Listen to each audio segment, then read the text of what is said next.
नमस्ते फ्रेंड्स, मैं हूं ज्योति बुदिया। आज का ये रिकॉर्डिंग मैं कर रही हूँ पोस्ट मार्केट 27 ऑफ अक्टूबर 2025। मुझे एक्सपेक्टेशन तो थी कि आज मार्केट नीचे जाए, लेकिन मार्केट आज गैप अप ओपन लो करके करीब करीब खुल गया। और यही एक अच्छी चीज होती है कि हम कोई भी चीज जब तक ओपनिंग में देखकर उसको सेटिस्फाई नहीं कर लें, तब तक एडवांस ट्रेड नहीं लेना चाहिए। बहुत लोग मुझे आके ये बोलते हैं कि हमने ये ट्रेड ले लिया, हमने ये ट्रेड ले लिया क्योंकि ब्रेकआउट एक्सपेक्टेड था। होने दो, फॉल एक्सपेक्टेड है, होने दो। अगर कंटिन्यूटी है तो बात अलग है, फिर आपका स्टॉप लॉस हिट हो जाता है। लेकिन अगर आपको नया ट्रेड लेना है तो पहले उसे होने दो, कंफर्मेशन आने दो। वीकली में इन्वर्टेड हैमर बना था, लेकिन कंफर्मेशन अभी तक नहीं आया। जब और यही कहा जाता है, जब तक कंफर्मेशन नहीं आता है तब तक ट्रेड नहीं करना चाहिए। एक्चुअली पूछा जाए तो आज मेरे पास निफ्टी में कोई ट्रेड था ही नहीं, क्योंकि जो गैप अप खुल के और इसने इमीडिएटली पोजीशन जो ऊपर चला दी, तो ठीक है, एक स्कैल्पिंग ट्रेड्स कर लो, वो अलग बात है, 10 पॉइंट 20 पॉइंट 25 पॉइंट के। बट अगर मैं लंबा और कंटिन्यू ट्रेड की बात करूं तो ऐसा कुछ मुझे आज दिखाई नहीं दिया। लेकिन फिर भी चलिए मैं चार्ट के साथ आपको एक्सप्लेन करती हूँ। स्टार्टिंग विद द डिस्क्लेमर, मैं हमेशा अपना SEBI number, BSE enlistment number दोनों देके रखती हूँ, because this is the rule कि भाई जब भी मैं कोई व्यू दे रही हूँ या मैं कोई आपसे बात कर रही हूँ तो आपको मैं ये इन्फॉर्म रखूं कि yes, I am already A SEBI registered research analyst, और जो भी मैं सिखा रही हूँ it is purely for educational purpose. तो फ्रेंड्स, यहाँ पर अगर हम देखें, देखिए गैप अप ओपन लो, राइट, इसने इंडिकेशन क्या दिया कि आज बाय डे है।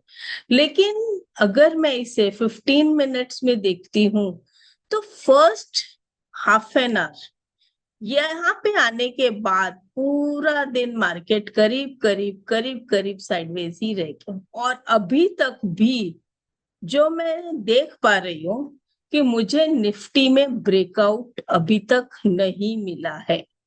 निफ्टी स्टिल एट रेजिस्टेंस, मुझे ब्रेकआउट नहीं मिला है। हो सकता है यहाँ पे मिले, लेकिन अगर इसको ले भी लेते आज मान लो, तो देखो जैसे चल रहा है, थोड़ा 10 15 20 पॉइंट ऑप्शन में मिल जाता है, ऊपर नीचे करके 3 4 राउंड भले घुमा लो, दैट इज स्कैल्पिंग। अगर मैं ये वाला जो मूवमेंट है कंटिन्यू वाला, ये वाला कहाँ है आज?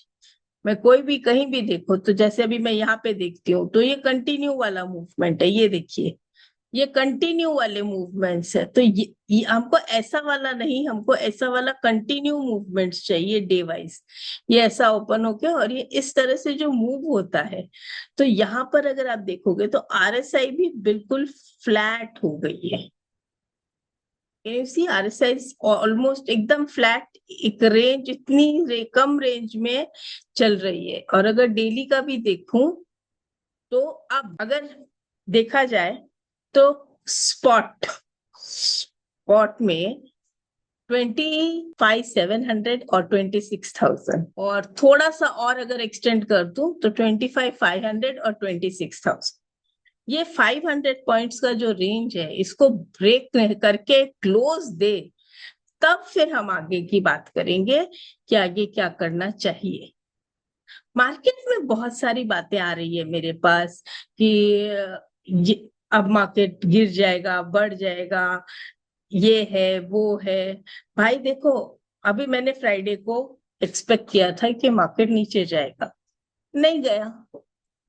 लेकिन नहीं गया तो नहीं गया, अब इसमें लेकिन इफ बट नहीं नहीं नहीं, ये तो नीचे जाएगा ही जाएगा। अगर मेरी पोजीशन होती तो मुझे स्टॉप लॉस हिट करना ही पड़ता, without giving a second thought. नहीं करती तो नुकसान हो जाता और होता। अभी भी नहीं करती और कल अब बाई चांस अगर ये और ऊपर चला जाए और नुकसान होगा। नुकसान जितनी जल्दी कट कर दे, देखिए एक आपको बात बताती हूँ, यहाँ पर मैं आपके साथ एक स्क्रीन शेयर स्टॉप करके और एक बात बताती हूँ। लेट अस से दिस इज माय इतना बड़ा, दिस इज माय लॉस, और ये मेरे छोटे छोटे छोटे छोटे छोटे छोटे छोटे छोटे प्रॉफिट्स है। ये कब तक इस लॉस को कवर करेंगे, और जब तक इस लॉस को कवर करेंगे उसके बीच में मैं और एक बड़ा लॉस कर लूंगी। लेकिन लेट अस से अगर मेरे स्टॉप लॉसेस छोटे छोटे छोटे हैं और ये मेरा प्रॉफिट है, तो क्या मेरा प्रॉफिट खत्म हो जाएगा? तो ये जो चीज है मेन समझना बहुत जरूरी है माय फ्रेंड्स, कि प्रॉफिट्स को इमीडिएटली स्टॉप लॉस को लगाओ, लॉसेस को इमीडिएटली कट करो, प्रॉफिट्स को कंटिन्यू करो। उसी को कहते हैं ride on the profits and cut on the losses. सबका यही स्टाइल है। आपको मैं बड़े लोगों का स्टाइल बता रही हूँ, स्मार्ट मनी का स्टाइल बता रही हूँ, क्योंकि अल्टीमेटली जो होगा वो क्या होगा? वो होगा आपका मनी मैनेजमेंट। तो मार्केट अप डाउन चलते रहेगा, उसमें कुछ नहीं है, लेकिन जितना आप अपने पैसों पे कंट्रोल रखोगे ऐसा आपका है। आज पीएसयू बैंक्स ने काफी अच्छी रैली दी, और कैन बैंक, बैंक बड़ौदा एकदम स्टार्टिंग से ही अप थे, बीच में छोटे छोटे करेक्शंस देके भी लास्ट में करीब करीब टॉप पे ही बंद दिया है bank of Baroda, Can bank जैसे स्टॉक्स ने।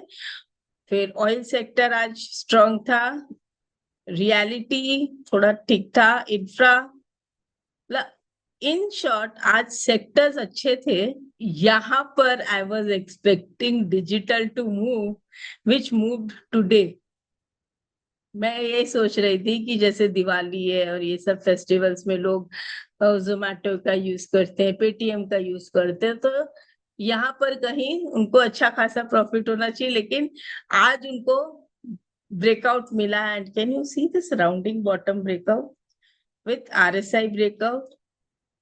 फ्रेंड्स, स्टॉप लॉस के साथ अगर करो तो बात अलग है, अगर नहीं स्टॉप लॉस लगा सकते हो तो स्टॉप ट्रेडिंग, मैं तो ये भी कह दूंगी। मेटल, फिर बैंक निफ्टी और ऑटो। ऑटो में अभी तक उतना मूवमेंट आ नहीं रहा है ऑटो सेक्टर में। और अगर मैं वैसे दूसरे फार्मा देखूं तो डिफेंस तो खैर डाउन था, फार्मा, हेल्थ इक्वली थी, हेल्थ में कुछ खास नहीं था। तो ओवरऑल अगर मैं देखूं तो आज मार्केट में वैसा तो कुछ मुझे दिखाई नहीं दिया। अगर आप मुझसे कल की बात करो तो मुझे फॉलो अप कैंडल चाहिए ही चाहिए, बिकॉज आज जो इसने तेजी ली है वो कंटिन्यू तेजी नहीं थी। एक तेजी ली और फिर पूरे दिन जो साइडवेज हो गया ना, I will not call that as continue तेजी। इस इसमें मैं भी ये कहती हूँ कि मार्केट को प्रूव करना पड़ेगा कि भाई मैं आज तेजी के मूड में हूँ, तो ऐसे ऐसे ऐसे ऐसे ऐसे ऐसे चलना पड़ेगा, न कि ऐसे जाके ऐसे। फिर वो ऐसे चलते हैं ना, तो हम लोग जब ऑप्शंस ट्रेड करते हैं और कल एक्सपायरी है, मंथली एक्सपायरी है, वीकली एक्सपायरी है, तो ये जो है क्रुशियल भी है। और आज साइडवेज होके करीब करीब सारे प्रीमियम वैनिश हो गए। आपको बता दूं, मैं same day same week expiry trade ना के बराबर करती हूँ। रीजन बहुत बार मैंने देखा है, जैसे लेटर से मुझे कोई भी एक डायरेक्शन चाहिए, दिख रहा है, वो एक्सपायरी के डे पे नहीं आके उसके दूसरे दिन आता है, तो मेरा तो ऑप्शन जीरो हो गया ना। अब वो कितना भी डायरेक्शन में चले मुझे उससे कोई बेनिफिट नहीं है। तो it's better, why not do it for next expiry? Cost ज्यादा लगेगी, मूवमेंट आएगा, दोनों में आएगा, कम से कम प्रोबेबिलिटी और टाइम दोनों मेरे फेवर में रहेंगे। तो इस बात को ध्यान रखते हुए कल जो है एक्सपायरी डे है, be careful if you are doing intraday expiry. और आपको पहले के भी वीडियोस दिखाए हुए हैं, यूज स्ट्रैडल चार्ट्स। अगर प्राइस वीवैप के ऊपर है देन थिंक कि कौन से डायरेक्शन में है, बुलिश या bearish, accordingly take a trade. और अगर आपको लगे कि नहीं वीवैप के नीचे है, मतलब market is in sideways zone, so then take your trade accordingly. वो राइटर्स का डे होता है, तो this is the way we all can understand. मैंने पहले बहुत से वीडियोस और एक्सपायरीज खास करके आप निकाल के देखिए, जो नए नए ज्वाइन हुए हैं वो मेरे प्रीवियस एक्सपायरीज के वीडियोस निकाल के देखिए। मैंने समझाया है कि कैसे कैसे आप देख सकते हो, और फिर कल वापस समझाएंगे, तो देख लीजिएगा वापस वैसे। और वैसे ही बिहेव होता है ज्यादा करके। तो अगर 80% टाइम्स वो मेरे स्टडी के अकॉर्डिंग बिहेव कर रहा है तो I am happy. So let us see tomorrow how is the expiry. We'll see, and then we will discuss again. Namaste.